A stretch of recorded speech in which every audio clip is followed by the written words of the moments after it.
پێویستی خەبات و خۆڕاگری گشتی دژ بە سیاسەتی لە سێدارەدان و زیندان. شەپۆلەکانی دەستگیرکردن و لە سێدارەدان بە تۆمەتی سیخوڕی لە دەستپێکی شەڕی 12 ڕۆژە و ڕۆژەکانی دواتریش هەروە بەردەوامە. هاوکات ژمارەیەکی زۆر لە هەڵسوڕاوانی مەدەنی و پیشەیی دەستگیر کراون و جێگۆڕکەیەکی بربڵاو لە زیندانەکاندا ئەنجام دراوە. راپۆرتەکان دەری دەخەن کە زیاتر لە 1000 کەس بە تۆمەتی بێبنەما و پەروەندە سازی درۆینا لە ماوەیەکی کەمدا دەستگیر کراون. زیندانیکردن و هەڵبەستنی تۆمەتی ناڕەوا بۆ زیندانیانی سیاسی لەلایەن مەئمورانی لێپرسینەوە لە ناوەوە و دەرەوەی زیندان بە شێوەیەکی بربڵاو لە ئارادایە.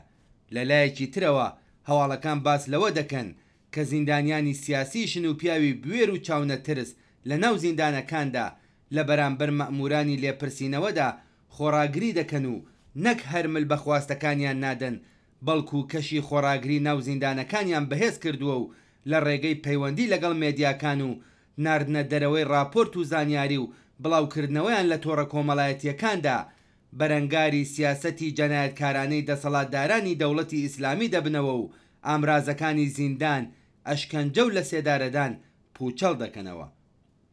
لە دەرەوەی زیندانەکان هاوسۆزی و ورەی پشتیوانی لە زیندانیانی سیاسی لە ناو خەڵکی ئێراندا زۆر بەهێزە. لە سەربەستێنی ئەم هاوسۆزیە هەوڵ و چالاکیەکی زۆر بەڕێوە دەچێت کە دەتوانین هەمویان لە چوارچێوەی دروشمی زیندانی سیاسی دەبێت ئازاد بکرێتدا کورت بکەینەوە. ئەم چالاکیانە هەرچەند کاریگەر و پێویستن، بەڵام هێشتا ناتوانن قوڵایی ئارەزوو خواستی خەڵکی ئێران بۆ ئازادی زیندانیانی سیاسی نیشان بدەن. بەیەکەوە گرێدانی خەبات و تێکۆشانی ناوەوە و دەرەوەی زیندانەکان، بەردەوامیدان و جەماوەریکردنەوەی ئەم خەباتانە، دروستکردنی کۆمیتەکانی دیفاع لە زیندانیانی سیاسی، پێکهێنانی گروپەکانی هاوپشتی لەگەڵ زیندانیانی سیاسی لە ناوخۆ و دەرەوە و هەروەها دوورکەوتنەوە لە هەر چەشنە تایفەگەریەک، چالاکردنی کاری بە کۆمەڵ و ئامانجدار، بەردەوامبوون و بەرفراوانکردنی ئاستی لە قاودان و ئاشکراکردنەکان، بەهێزکردنی چالاکیەکانی کۆکردنەوەی یارمەتی دارایی بۆ بنەماڵە زیندانیە سیاسیەکان و دابشکردنی دروست و بەپێی ئەولەویەت بەسەریاندا لە زمرەی ئەو ئەرکانن کە دەبێت بە بەردەوامی جێبەجێ بکرێن. پێویستە دروشمی زیندانی سیاسی دەبێت ئازاد بکرێت، ببێتە هەوێنی پەیوەندی و یەکگرتووی هەموو چالاکیەکان. دروشمی زیندانی سیاسی دەبێت ئازاد بکرێت، هەمیشە یەکێک بووە لە دروشمە کاریگەرەکان لە خەبات لە دژی دیکتاتۆری و لە شۆڕشی 1357دا سەمەربەخش بوو.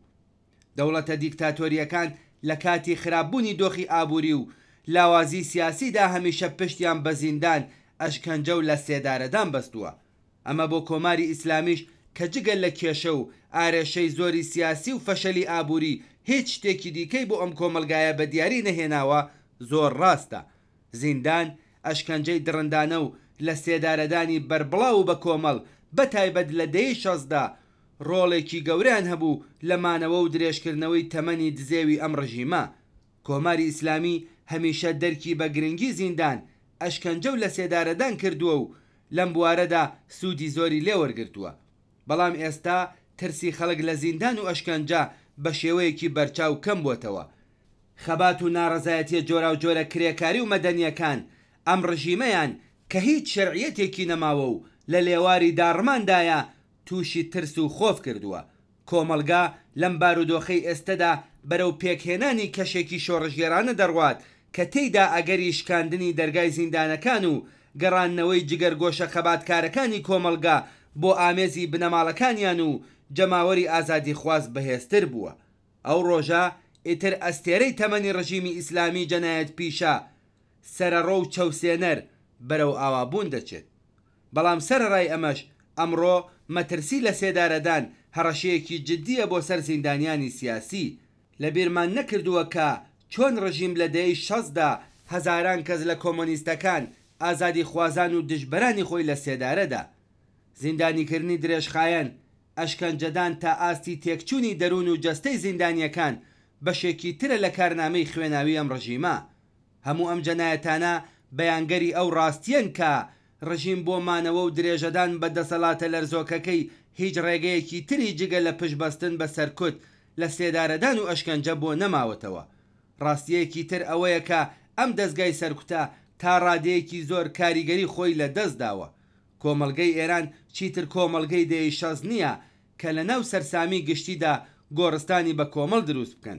ئەم کۆمەڵگەیە ئاخێزی بە فرامباری 96 جەماوەری وە گیان هاتووی زیاتر لە 150 شار و ئاخێزی ڕزبەری 98 بینیوە کە خەڵک چۆن چوونە شەڕ لە دژی هێزە سەرکوتگەرەکانی ڕژیم و دەست درێژیەکانی ئەوانیان بە دەست درێژی وەڵامدایەوە. ئەم کۆمەڵگەیە ئاخێزی ژن ژیان ئازادی بینیوە کە تا ئێستاش لە بوارە جۆرە و جۆرەکاندا بەردەوامە و لە بواری سەپاندنی حجابی زۆرە ملێدا پاشەکشەی بەرچاوی بەسەر ڕژیمدا سەپاندووە. لەم قۆناغەشدا تاکە فاکتەرێک کە دەتوانێت ماشینی ئیعدام و زیندان و سەرکوتی ڕژیم لە کار بخات بریتیە لە خەبات و خۆڕاگری گشتی کۆمەلگا لە دژی لە سێدارەدان و لە دژی زیندان.